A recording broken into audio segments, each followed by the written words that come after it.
everything can be big hunks because it's just going to go into the Instant Pot and get pulverized. So just get them into just, you know, just hunks so they can get into the Instant Pot. Okay. I was chopping into big chunks all at once.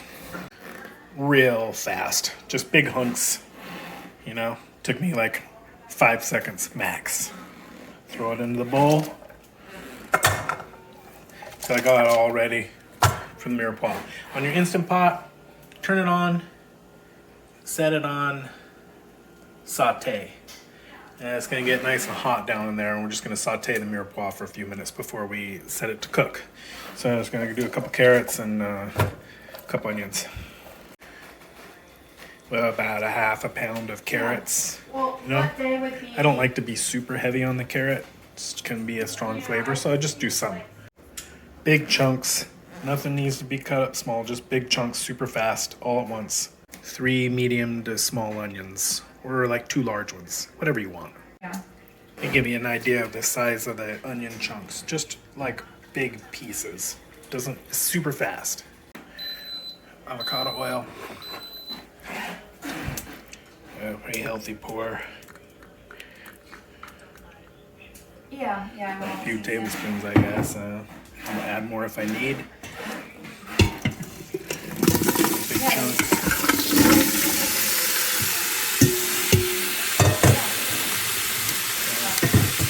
So you can see how chunky it is, right? Real fucking chunky.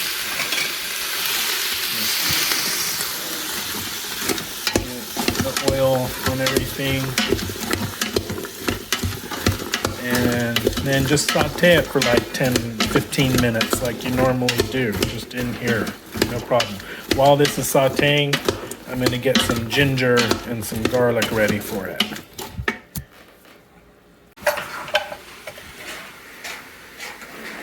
So basically all from... Okay, hold on. It's just a couple fingers of ginger, you know, about that much. Give or take, depending on that, like how much you end up liking that much ginger in it. It's up to your discretion. I'm gonna use a microplane to shave these down. Babe, will you video this? In a sec. Hold on. These microplanes are really the best little graters ever. They're amazing. It's called a microplane. So I just take that and just grate it in while the mirepoix is going. It goes fast. Okay, that's it. Okay, here's the ginger grated in. You can see how fine it is there. Now I'm gonna do some garlic. I'm just gonna give this a little stir. And then just microplane a little bit of garlic. I got this little pile of cloves. I'm just gonna microplane in real quick. Okay, the ginger and the garlic can burn pretty quick when you grate it like that. So you want to just put it in right at the very end of the mirepoix for like a minute and really just kind of keep it stirring so it doesn't stick to the bottom. And just to kind of brown the garlic a little bit, but it doesn't take much when it's grated like that. And then I'm going to put in some broth real quick. Some water boiling. And just put in a little bit. I'll put some broth in.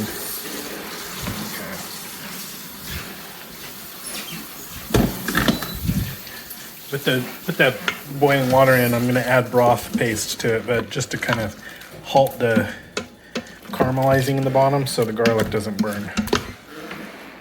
I use this broth.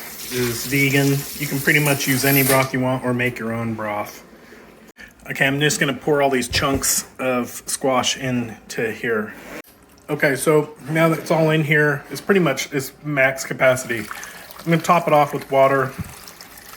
Well, broth. I'm gonna add a little bit more broth concentrate to this, but just up to like the level of the squash is what you want for your broth.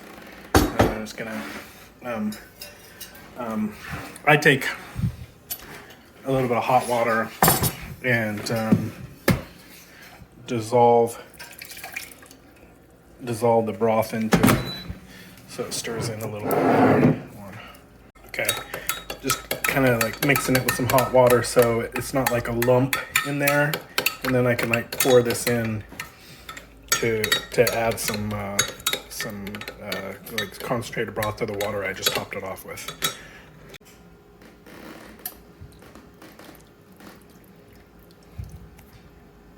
A little bit, just a little bit diluted, so you know, mixes in better. And then we're gonna add an apple and a little bit of lemon juice. Okay, peeled apple, just chopped up into little chunks. Basically, food should have a little bit of tartness to it for a good balance. So we're gonna add some apple and squeeze some lemon in there for some tartness.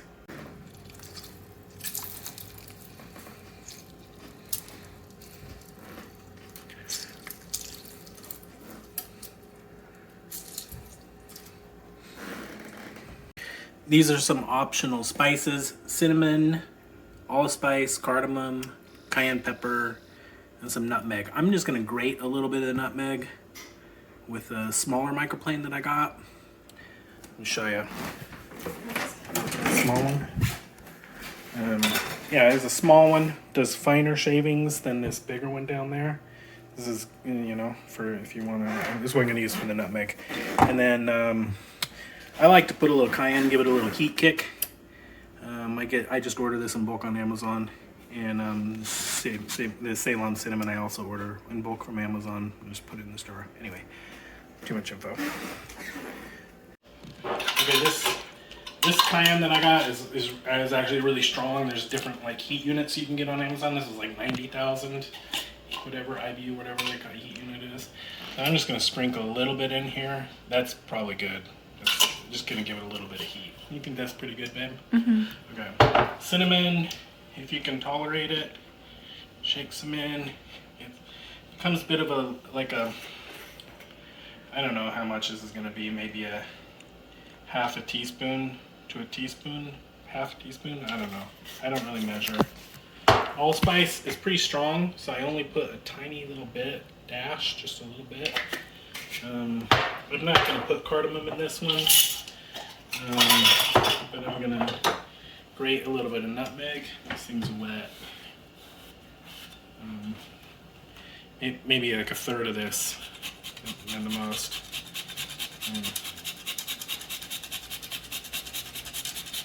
Yeah, just a little bit. That's probably good. It's pretty strong flavor, so you don't need a lot, especially when it's fresh.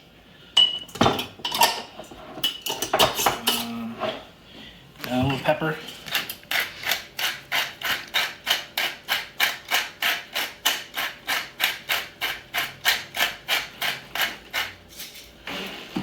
I'll put a little bit of salt. It doesn't need a lot because the broth's got some salt in it. And that's pretty well it. Where'd my spoon go? Oh. I'm just gonna submerge this stuff into the broth, so it doesn't just stay right on the surface, and then we're good to go. You can see how chunky it is. It's really chunky, because at the end we're gonna blend it all together. Cover it.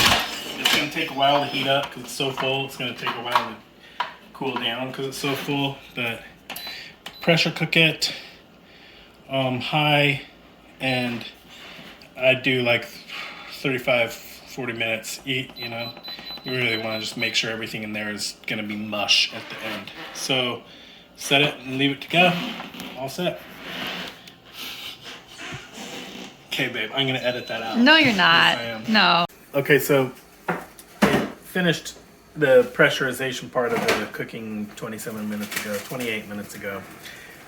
When the Instant Pot is this full, all that pressure is packed into that tiny little air gap at the top. So it's gonna take fucking forever to depressurize. So it's gone plenty long enough. But here's a little trick. When I flip this switch to depressurize, it's gonna be a fucking geyser here for a while. And so it's gonna spew steam everywhere. So I take a little bowl and I put it over the top of it when I flip it, so it just kind of like redirects all that steam down instead of spraying up all over my cabinets and shit. So here goes nothing.